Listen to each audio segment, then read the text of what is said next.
next speaker, and I'll be quick.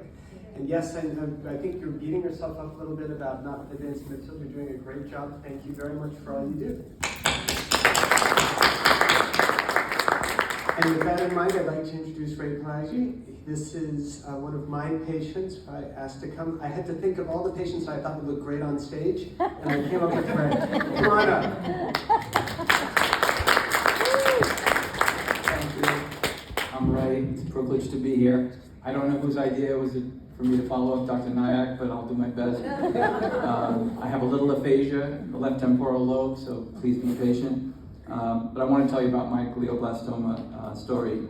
It started in the summer of 2023. I noticed I was having some issues with reading, and it was getting slower and harder for me to finish a book or a news article. And I just thought it was, I'm getting older, it's normal.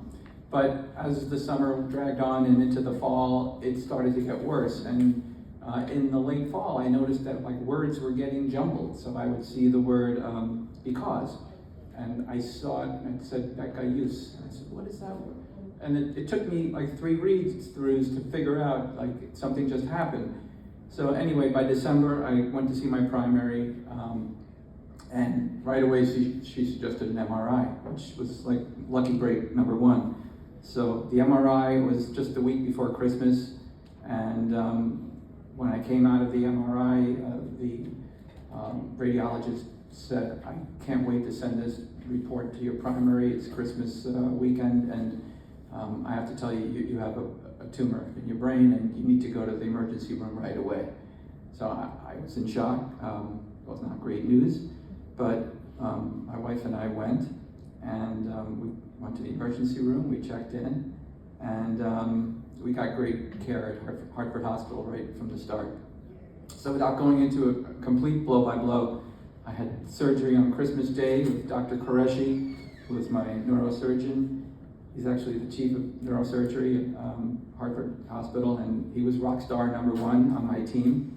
And he was able to remove 100% of the tumor, so I was very lucky. So 3 days later, I was home, and so the whole process of discovering that I had a tumor to getting home was under a week. I took a month off from work, and I'm very lucky enough to be able to do that through ESPN Disney, where I work. We were able to negotiate me getting a leave of absence for a month with no problem, and then I began the standard of care. I got scheduled with Dr. Demopoulos and Dr. Charles Rudder. They were rock stars number 2 and 3 on my team, and we started the treatment then exactly a month after the surgery. So many things came together to make this treatment successful. Obviously, first of all, I advocated for myself. So one of the things I remember with Dr. Demopoulos, when we went to the 523 section of the chemo treatment, I had a dose that I felt too much for me to bear. And so I had thoughts about canceling the whole thing and not going through with it. But I negotiated with him and I said, could we go back to a lower dose that was something I could tolerate but would still be effective? And he agreed, and so I think it's important to advocate for yourself. And Oh, I said no. You insisted, and I was like, okay. So second, I had a great medical team, and third, I had a great caregiver, my wife Victoria, and couldn't be doing this without her. And some would say the fourth is having a good attitude, and I guess it's important, but I'll come back to that. So my day gig is I'm a sound designer at ESPN, and hearing is really important to me. And one of the things we talked about with Dr. Rudder early on, he said, do you have any concerns? I said, yes, my hearing on the left side, where you're going to be shooting into my left temporal lobe. And he thought about it, and he said he would notch out a little section in the beam that would treat me to alleviate, I guess, is it the cochlea or something, that it would avoid hitting that spot. And I was very successful. I had no loss. So a real plus that we had that discussion. And we started the treatment and really had no issues. The radiation, some fatigue, some nausea, In the meantime, I had genetic testing of the tumor, and it was discovered, luckily, that I did have the MGMT methylated status, and so that meant I would respond better to the chemo and radiation. My other break was Dr. Dimopoulos immediately got me into the Optune Trident trial, which is the device I'm wearing right now. And I don't know if the word Trident has to do with the three-pronged attack of chemo, radiation, and Optune, but it seems to be working. I'm pleased. Again, I did have fatigue and nausea from chemo and radiation, but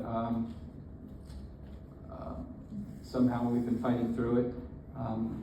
About 5 or 6 months in, we did have an issue also with the skin on my head. As with many patients, the Optune can create irritation there. And after, I think, about 7 or 8 months, I had to take a 2-week break from wearing the Optune. And now it's, I'm able to wear it again. The skin came back. I'm hopeful that I can continue wearing it because I believe in that too.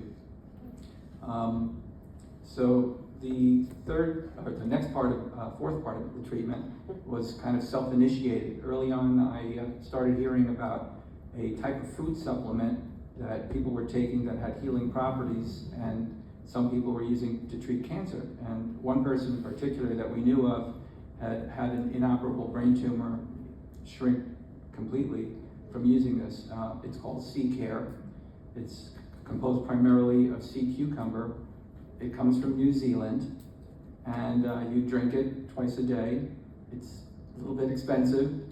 I'm self-paying for it until one day I hope trials come through and it becomes more of a standard of care along with Optune and everything else. But I really believe in it. There's even a page actually on Sloan Kettering's website showing the benefits of the sea cucumber in fighting cancer. So right now, no US trials. Dr. Dimopoulos has said that he's expressed excitement about it, he's aware of it, and one day there might be a trial at Hartford Hospital, so that would be amazing. But I believe in it right now, and I'm clinging to it, and I believe that it is also helping to keep me standing here in front of you. So I've dealt with the whole process, this whole journey in kind of my own way, that I'm embracing and accepting the fact that I might not be here in 2 years, but I'm also going to fight like hell to stay a lot longer. So I'm not angry, I'm not blaming anyone, I'm trying not to be depressed, but you have to kind of walk that line where you accept it, but don't obsess every moment, because then the rest of your life will be misery worrying about that outcome. So.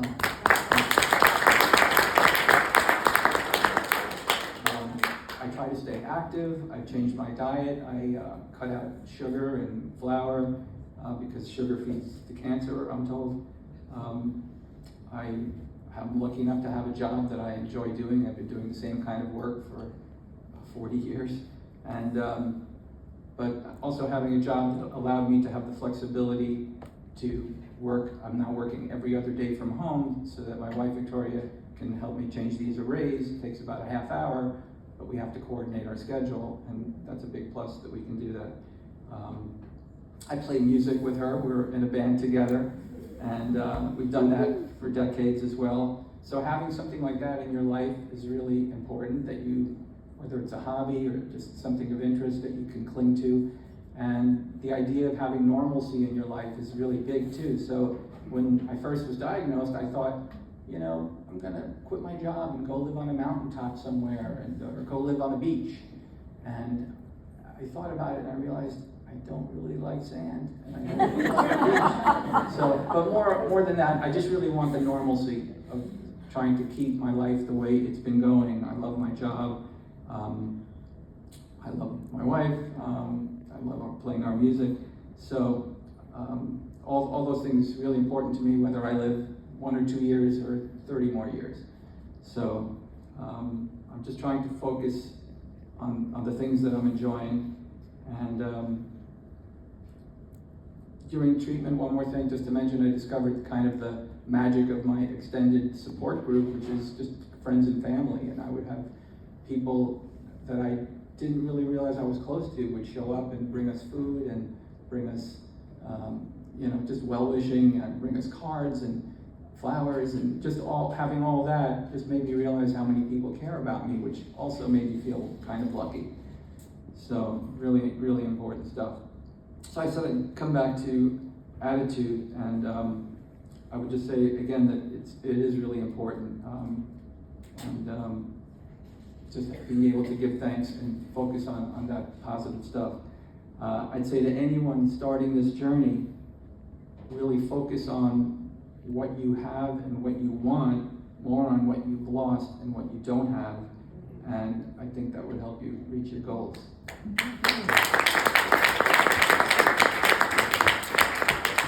So my goal is just to stick around for a bunch of years longer, and I know it sounds corny, just try to give gratitude for the positive things going on in your life. Thank you, everyone.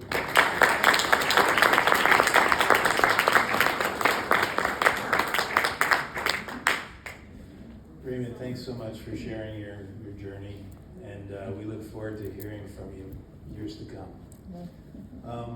Before we